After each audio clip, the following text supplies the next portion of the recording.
কবি বলেন, তোমরা আল্লাহ তাআলার দরবারে তওবা করো, গুনাহ করার পরে তোমরা আল্লাহ তাআলার কাছে ক্ষমা চাও।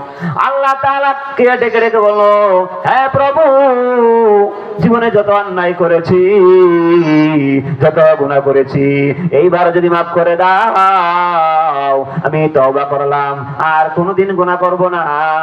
আমার গুনাহগুলি মানুষের সমাজের মধ্যে, মানুষের সামনে প্রকাশ করে দিও না। আমি তওবা করলাম, আর এবার যদি তুমি মাফ করে দাও, আমি আর গুনাহ করব না। জোরে সুবহানাল্লাহ।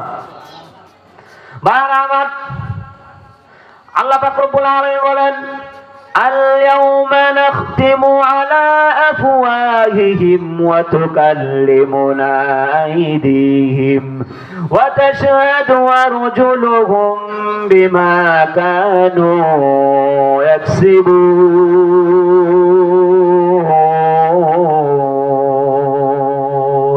زرنا الله أكبر.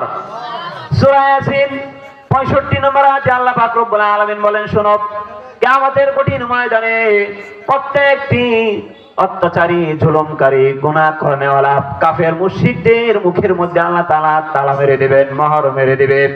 ওয়াতুকাল্লিমুনা আইদিহিম, আল্লাহ তাআলা বলেন, শোনো, তাদের হাত পা, তাদের শরীরের চামড়া আমি আল্লাহ পাক রব্বুল আলামিনের কাছে সাক্ষ্য দিয়ে দিবে। যারা বলেন নাউজুবিল্লাহ। এই সমাজের মধ্যে অনেক মানুষ আছে যারা দুই পা দিয়ে